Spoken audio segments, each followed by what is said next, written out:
Hi, Meg here again.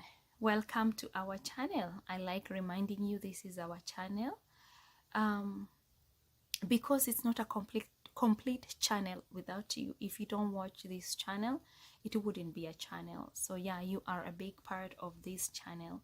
Today, I want to talk about 9 signs of emotional abusive relationship.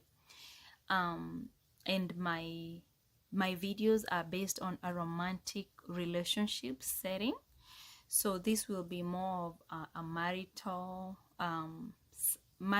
setting, and this is because also we have all kind of narcissists, or rather toxic persons, in all setting of life. We have them as our sisters, as brothers, friends, parents, bosses, and everything, in all setting. But the toughest, I believe, in my opinion, that deal with is a parent and a spouse that you have children with. This is because these are the two that are very, very hard to cut ties, because the best solution for a toxic person is to cut tie entirely and forget about them. But with a parent or with a spouse that you have children with, this is a tough step, or almost an impossible step. So that is why, in my opinion, those are the very hard toxic people to deal with. In a marital setting, most people go through marital issues. In a healthy relationship, you go through marital issues. In a toxic relationship, you go through abuse. It's really, really easy to mistake the two, because abuse camouflages really well in marital issues. You might be going through abuse, but you have worked so hard, and maybe you're still working so hard because you believe you can fix the issues, because you believe you are going through marital issues. But unfortunately, it might not be marital issues. Don't get me wrong, there are beautiful marriages do work, so there's no perfect marriage, but it is important to tell the difference between marital issues and abuse. So for that reason, number one, if you're doing everything very carefully, trying so hard to do things in a very specific way, not necessarily because you're doing them wrong, but you have to do everything in a specific way that your spouses like, in fear of making them angry, or try to avoid their anger.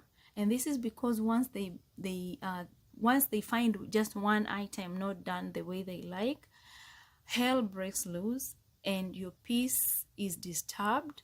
And for the sake of your peace, you try so hard to do everything as they want. That is a huge red flag. Sometimes you find yourself, when it's about time for them to come home, you have to look around, make sure everything is okay, everything in place. You even sometimes rehearse on how to talk to them. In short, you're acting. You're not you. You're trying to act the person they love.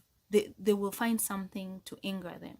But all in all, no matter how you try, they still get mad. They will still find a mistake and they will get angry. If that is happening in your relationship, that is a huge red flag.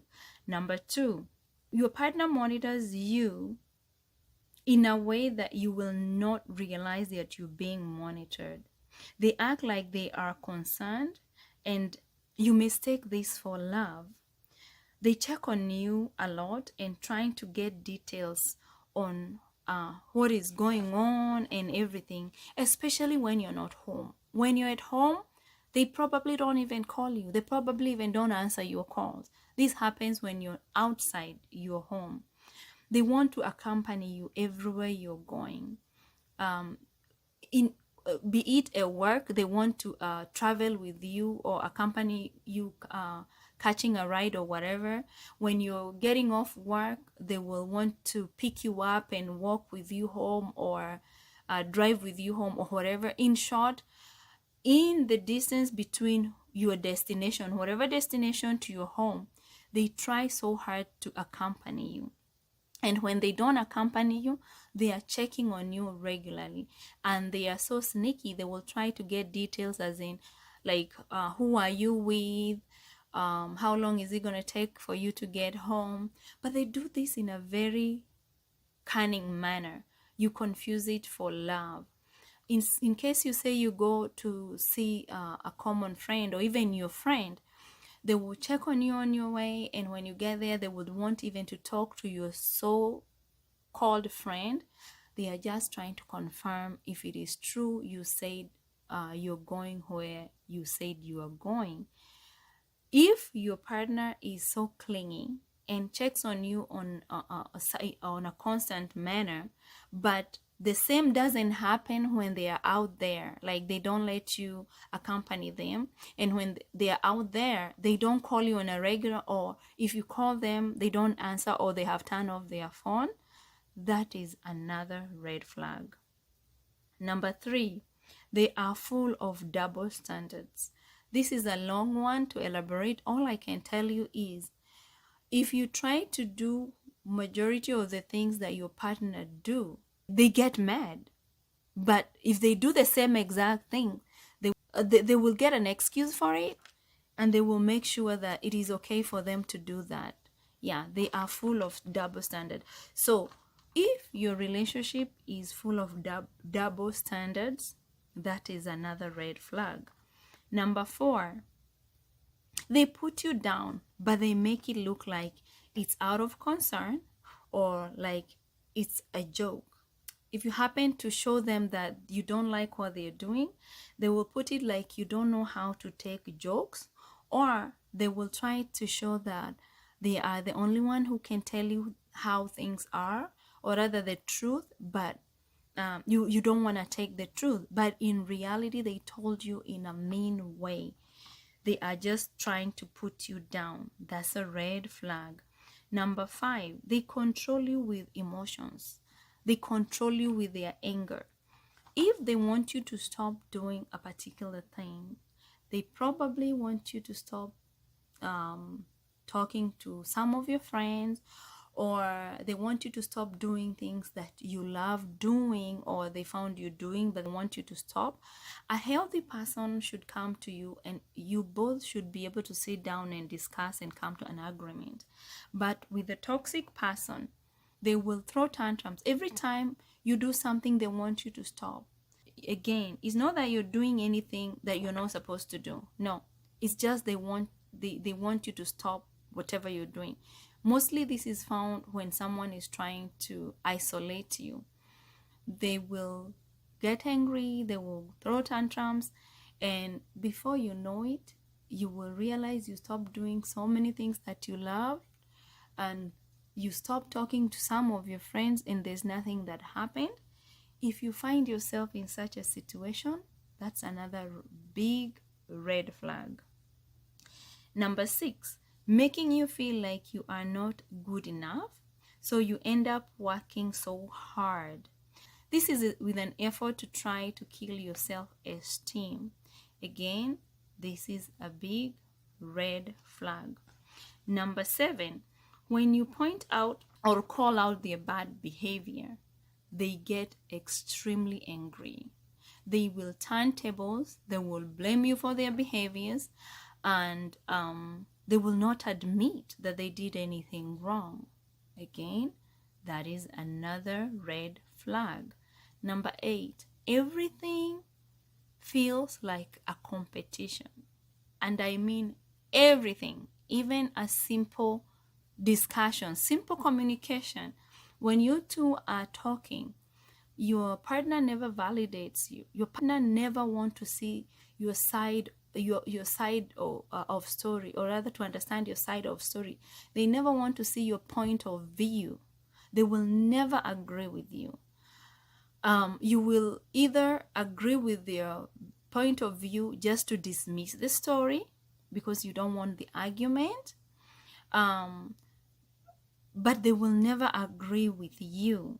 Okay, they will leave you frustrated and confused, because some of the things they disagree with are very straightforward that even a child should understand with no problem. So they always want you to agree with them, and they never agree with you. If you are in a relationship that you feel your partner is like an opponent and not a partner, that's a huge red flag. Last and not least is number 9. If you find yourself searching for their habits and behaviors online, chances are you have tried to talk to people that you trust, but they don't quite seem to understand what exactly you're looking for or you're talking about, and you find yourself turning to internet because you are really trying everything you can to make your marriage work or your relationship work. When you find yourself turning to internet, that is another red flag. You truly need to seek for help. Look for a good counselor or therapist. It doesn't hurt to check if they like what is their experience on toxic relationship. Go ahead and have your own individual counseling. This will help you reflect on both you and your partner, and it will give you clarity on to what is the next step that you want to take. All in all, I want to say never go against your gut. Your gut feeling never lies to you. Always listen to your gut feelings and follow it. That is all I have for today. If you find this information helpful, please subscribe and hit the notification bell so that you can know when I am posting a new video, and also share with those who you feel that they can benefit from the video. I am not a therapist or a clinician. This recording is not intended to substitute any medical or legal advice. It's not for treatment or diagnosis either. This is for educational and personal empowerment only. Again, thank you so much for your time. See you in the next video.